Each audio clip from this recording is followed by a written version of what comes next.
Estamos comenzando la lección número 8 de nuestro folleto que está concentrado en la carta a los Efesios. Así que con esta semana ya llevaremos 8 semanas estudiando una maravillosa carta que nos está enseñando cuál es el gran propósito de Dios para usted, para nosotros, para su iglesia. Y el tema para esta semana es vidas moldeadas por Cristo y palabras inspiradas por el Espíritu. Vamos a orar y vamos a pedir la dirección de Dios para el estudio de este día. Querido Padre, gracias te damos por tu palabra que ilumina nuestra mente y nos ayuda a ser conscientes del gran llamado que tú has hecho a nuestro corazón para que podamos vivir en una nueva vida. Danos la sabiduría que necesitamos para aplicar estos principios, lo pedimos en Jesús. Amén. Para el día de hoy, Pastor Dani Perla, tenemos el tema la espiral descendiente del pecado. Y bueno, para todos nuestros amigos y hermanos que están sintonizando esta transmisión o que están escuchando radio, usted puede leer toda la sección de una vez para que la tenga presente. La sección que vamos a estudiar durante esta semana es Efesios 4, versos del 17 al 32, es decir, hasta terminar el capítulo. Pero aquí vamos a ir desglosando por secciones más pequeñas, los textos que se van a estudiar durante toda la semana. Pero léalos todos para que pueda tener todo el contexto. Hoy, pastor, quisiera que fuéramos al texto de Efesios 4, pero leer solamente los 3 versículos del 17 al 19, porque aquí vamos a comenzar a hacerle algunas preguntas. Dice el apóstol: esto digo y requiero en el Señor que no andéis más como los otros gentiles, que andan en la vanidad de su mente. Ellos tienen el entendimiento entenebrecido, separados de la vida de Dios por su ignorancia, debido a la dureza de su corazón. Después de perder toda sensibilidad, se entregaron a la desvergüenza para cometer con avidez toda clase de impureza. Y quizá para comenzar con una primera pregunta acá, pastor, ¿qué está tratando de hacer el apóstol Pablo, que de nuevo vuelve a hablar como esto de esta manera de vivir, este andar, vuelve a tocar ese tema? ¿Qué está tratando de hacer con los efesios al contrastarles con una vida gentil bastante precaria? El apóstol Pablo regresa a ese término andar, donde ya en el capítulo 2 nosotros habíamos estudiado cómo era la vida de estos creyentes. Ahí él les decía: ustedes anduvieron, el versículo 2, en los cuales ustedes anduvieron en otro tiempo.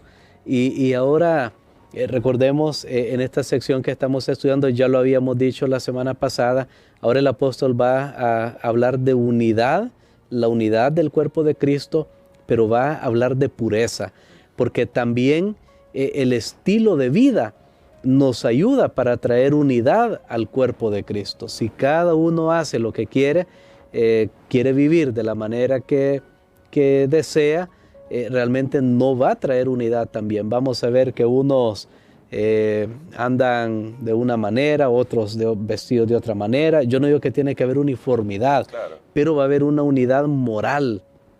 Y aquí tenemos, como si lo podemos llamar, otro pero ahora, solo que no se menciona esas dos palabras. 2 veces lo ha mencionado el apóstol Pablo antes, pero ahora.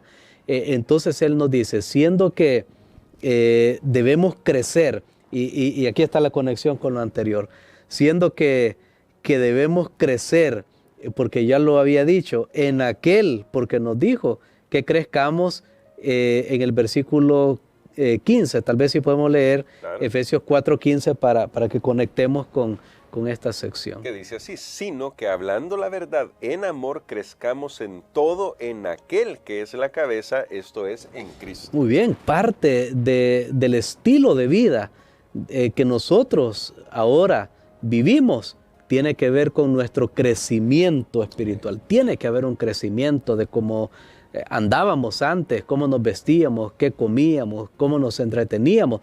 Una persona que ha aceptado a Cristo, ahora hay un crecimiento. Y entonces, después de haber hecho esta introducción, ahora veamos los versículos que nos hablan.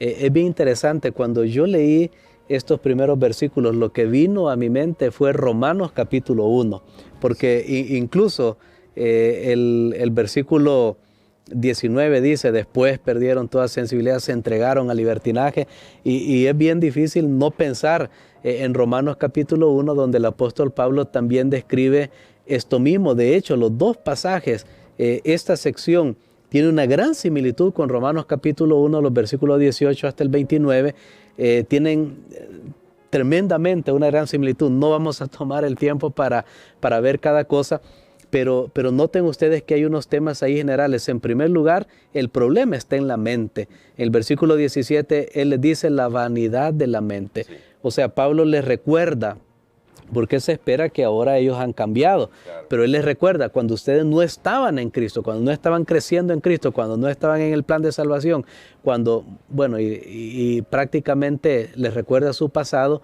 ustedes andaban en una mente vanidosa. Y en la Biblia, vanidad significa no tanto tal vez lo que significa para nosotros ahora, sino que significa vacío, significa nada. De hecho, cuando Salomón dice vanidad de vanidades, ni siquiera está usando la palabra vanidad como la entendemos ahora. Él está usando la palabra humo, porque el humo, ¿qué es? El humo no es nada, usted no puede agarrarlo. El humo está ahora y luego se disipa. Entonces ahí comienza todo, la mente vacía, si la podemos llamar ahora, la mente vacía de propósito. Ahí hay un problema en la mente. De hecho, todo comienza en la mente, pero no se queda allí. Luego les habla en el versículo 18 de entendimiento entenebrecido. Había oscuridad en su entendimiento, no pueden lograr discernir, pero también habla del corazón, por la dureza de su corazón. Así que es un problema de una persona sin Cristo, y también por la ignorancia que hay. Todo esto el apóstol Pablo está describiendo todo ese camino descendente, como menciona el título de la lección, y que entonces eso va a dar como fruto y como resultado lo que dice el versículo número 19. Y pastor, justamente llegando a ese versículo, aquí dice que pierden toda sensibilidad. Entonces, está preocupado el apóstol Pablo que si los creyentes no están creciendo en Cristo, pueden terminar perdiendo toda sensibilidad de lo que significa el pecado y por lo tanto volver a esos caminos de los cuales a Cristo los ha sacado. Me imagino que era una de las preocupaciones del apóstol Pablo, que realmente siempre debe haber una advertencia para el cristiano. Yo creo que nosotros tenemos que reconocer eso, y voy a decirlo de esta manera: nunca estamos completamente curados.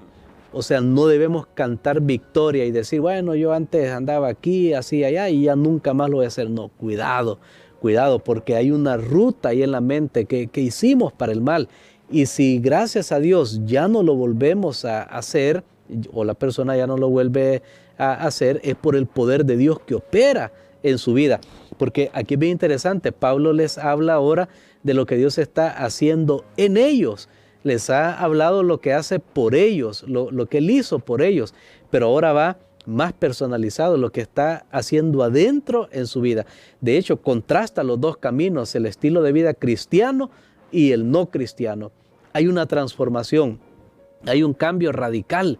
Ese cambio radical opera en la vida del creyente. Y aquí de paso aprovechamos para hacer un llamado, una invitación. Tal vez si alguien en este momento dice, bueno, yo no puedo dejar de hacer esto, no puedo dejar de pecar, no puedo, hablando de un pecado en específico, esto me domina, tengo adicción, estoy aquí, estoy allá.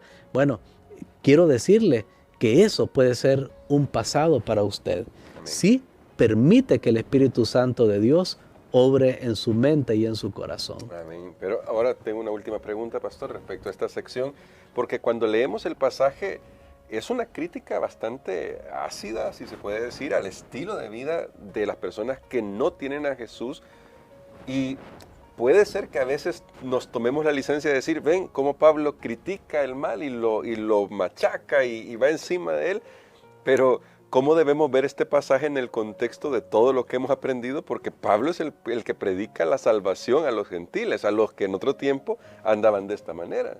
En realidad, creo que el apóstol Pablo, más que criticar, él está haciendo una radiografía exacta de lo que era y que es tan evidente. No es algo que se necesitaba hurgar para ver, para encontrar ese resultado. Creo que el mal está a la vista, sus consecuencias están a la vista. Es más, las hemos experimentado, ya sea nuestros errores o los errores de otras personas, nos dañan profundamente. Y esto es lo que el apóstol Pablo está haciendo.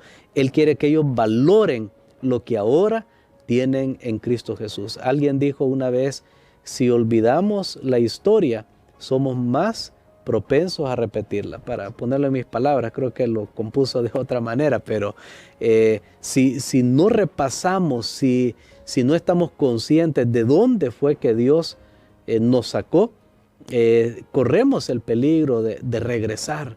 Y Pablo es bien gráfico y dice, miren, no es algo agradable para nada a donde ustedes regresarían si no permitimos que el Espíritu Santo obre en nuestros corazones. Amén. Entonces lo que vemos más bien es una preocupación pastoral aquí del apóstol Pablo. Y quisiera, pastor, que orara justamente por nosotros. A veces parece que olvidamos justamente todo lo que Cristo ha hecho por nosotros, pero en la lección de hoy se nos recuerda que había una pasada manera de vivir, pero en Cristo hemos sido rescatados de ellas. Amén. Padre, te damos gracias, Señor, porque nuevamente tú nos estás invitando a un peldaño superior, a ir más arriba de donde nos encontramos para recibir esa nueva libertad, esa nueva vida en Cristo. Gracias, Señor, porque tú nos has salvado, nos has sacado del lodo cenagoso. Ahora hay una nueva canción. Permítenos mantener nuestros pies siempre en esa senda de justicia. Lo pedimos en el nombre de Jesús. Amén.